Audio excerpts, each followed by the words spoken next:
First appearing in Jingliu's promotional video, Jingliu has been the subject of much interest in Honkai Star Rail. Jingliu has since taken a more active role in the game's main story. This video will cover everything you need to know about the Sword Champion and High Cloud legend of the Xinzhou, including her teams, playstyles, and gearing options. The inner self is purged. As always, these videos are not meant to discourage you from pulling if you like the character's aesthetic or kit. They are simply meant to inform you of what to look forward to, as well as any potential issues you may need to watch out for. Jingliu is a 5-star ice element type character following the path of destruction. She brings a unique take on team interaction wherein she buffs herself at the cost of her allies' HP. Jingliu's kit revolves around her Synergy stacks, which go up to a maximum of 3. This mechanic is tied to her talent, which carries the brunt of Jingliu's strength. Once she possesses 2 Synergy stacks, Jingliu's talent, Crescent Transmigration, allows her to enter the Spectral Transmigration state, increasing her crit rate by 50% and advancing her action by 100%. In the Spectral Transmigration state, Jingliu's skill turns into Moon on Glacial River and becomes the only ability she can use in battle.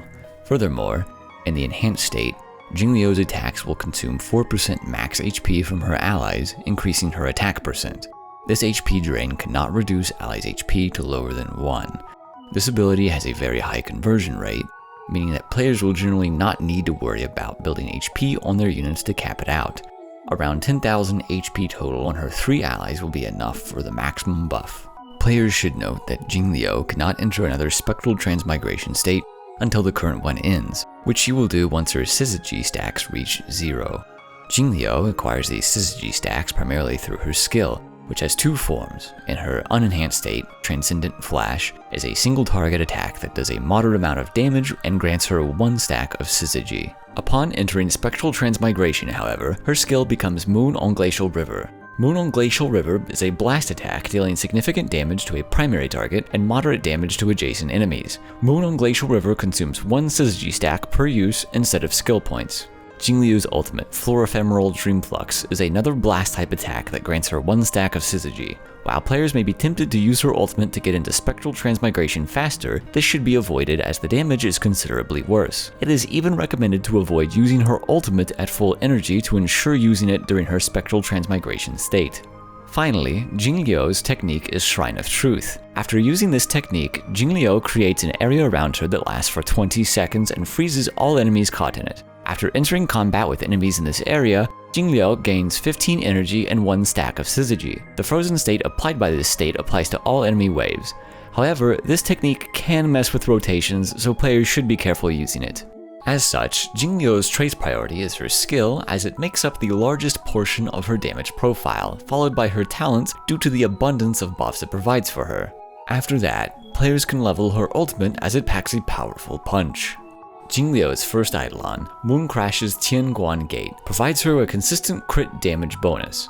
In addition, if only 1 enemy is attacked, the target will take an additional 100% of Jingliu's attack as ice damage. Her second Eidolon, Crescent Shadow's Qixing Dipper, increases the damage of her next enhanced skill by 80% after using her ultimate. The value of this Eidolon is variable and inconsistent. Her third Eidolon, Half Moon Gape's Mercurial Haze, is a simple level increase to her ultimate and talent, which are both appreciated bonuses. Jingliu's fourth Eidolon, Lunar Lance Shine's Skyward Dome, increases the amount of attack she gains from her talent's HP conversion by a fairly significant amount. This does not affect how much HP she gains, rather how much attack she gains.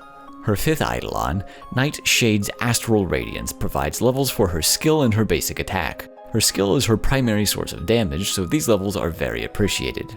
Last but definitely not least, Jingliu's final Eidolon, Eclipse Hollow's Corporeal Husk, increases her max Synergy stack limit by 1 and provides her with 1 stack upon entering Spectral Transmigration. In addition, it also grants her a 50% crit damage in this state.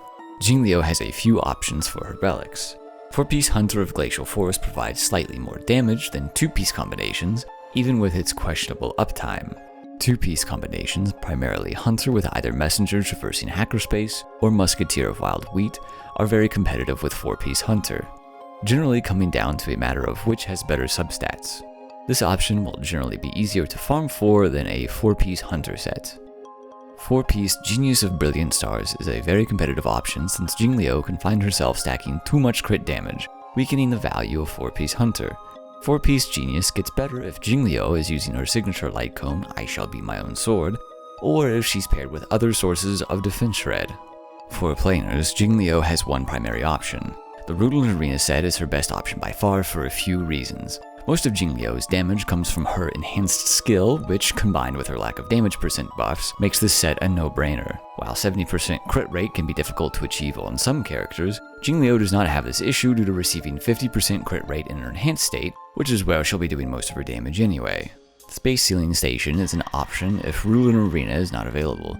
However, it should be noted that this set is significantly worse than Rudolin Arena due to Jingliu's inherently saturated attack percent. Do not farm the set specifically for her. Jingliu's signature light cone, I Shall Be My Own Sword, is her best option by far, being tailor-made for her. Every attack in the Spectral Transmigration state will be buffed by the fully stacked passive, as she will first drain her teammates' HP, gaining 3 stacks. These stacks will then be consumed after the skill does damage. I Shall Be My Own Sword gains a little more value if used with other sources of defense reduction. Her best free-to-play option is On the Fall of Aeon, though it should be noted that its value will vary depending on how often Jingliu breaks the enemy. While Collapsing Sky is a 3-star, it is a surprisingly strong option, but still far weaker than any of the previous options. Jingliu's stat priority is very straightforward.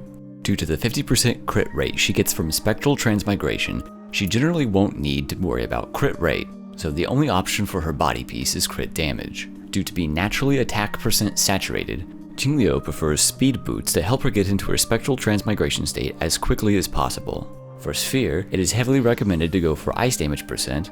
For her rope option, attack percent will generally be better than ERR. For substats, prioritize getting enough crit rate to trigger Rudolin Arena, so roughly 20%, and crit damage, followed by speed and attack percent. Thanks to her unique kit, Jingliu's ally options are a little bit more restricted. Jingliu's ability to reduce her teammates' HP allows her to accelerate the activation of Blade's talent without relying on enemy attacks, as well as build up more damage for his ultimate. More frequent talent activations lead to both more damage and more energy. Pela is generally going to be her best debuffer thanks to her AoE defense shred and high SP generation, especially if run in a Jingliu and Blade team. In addition, Pela's E4 inflicts ice resistance shred on enemies, further increasing Jingliu's damage potential at the cost of slightly more SP usage. Bronya finds herself being the best buffer for a selfish hypercarry thanks to her versatile array of buffs. However, it is very important to note that Jingliu's 100% advanced forward when entering Spectral Transmigration means that she will burn through Bronya's buffs' turn counts. Tingyuen's attack buffs are diluted on Jingliu due to her talent's large amount of attack. That being said, Tingyuen is still a powerful support option due to her energy regeneration and damage percent. Much like Bronya, players should be aware of Tingyuen's buffs counting down faster, which may require more frequent skill usage from Tingyuen. Asta is another support option for Jingliu, mainly thanks to her speed buff from her ultimate. Jingliu's lower than average SP consumption allows Asta to use her skill more, allowing for better uptime on her ultimate.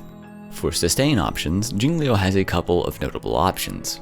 Hu Xuan's buffs are not tied to Jingliu's turns, making it easier to manage the team's SP economy. Additionally, Fu Xuan has a significantly larger HP pool which helps Jingliu cap her talent's attack bonus. Players should note that Fu Xuan's damage reduction does not work on Jingliu's HP drain. Lynx provides significant healing over time, allowing her to keep up with Jingliu's HP drain. On top of that, Lynx provides the entire team with a max HP increase. And by now, you know why that's good. Now that we covered the allies that she likes, let's talk about the ones that she doesn't. Because of her 100% action advanced forward, Jingliu burns through shields faster than other units generally do. To add to that, shielders such as Gapar don't provide any healing, making the team all the more likely to fall in battle. While Arlen generally finds himself a decent option in many teams due to not requiring SP, that's not the case for Jingliu teams. Now let's go over her teams. She'll generally run 1 to 2 damage enhancing options, aka buffers and debuffers, as well as a sustain option. An example would be running her alongside Tingyuan, Pela, and Lynx. While her E1 seems great at first glance, it's fairly conditional and hard to gauge value-wise, meaning that players will generally be looking at this for the 24% crit damage. E1 becomes more useful the longer a fight is single target. However, many fights against elite and boss-type enemies involve them summoning weaker enemies, which makes the value of this Eidolon highly variable. On the other hand, her signature light cone, I Shall Be My Own Sword, provides a plethora of unconditional bonuses and is a safer upgrade over E1, so that's our recommendation for players looking to splurge on Jingliu. So, should you pull for Jingliu? Jingliu is an excellent damage dealer and one of the few ice types available, making her a valuable addition to any roster. That being said, she is by no means a must-have and players should not feel pressured to pull for her. Thank you for watching this quick guide on Jingliu. If you found this helpful, consider liking and subscribing. If you think we missed anything or have any questions, please feel free to let us know in the comments down below, and we'll try our best to answer. If you're looking for more information on Jingliu, check the link in the description for the full written guide for more detailed information as well as future updates and additions.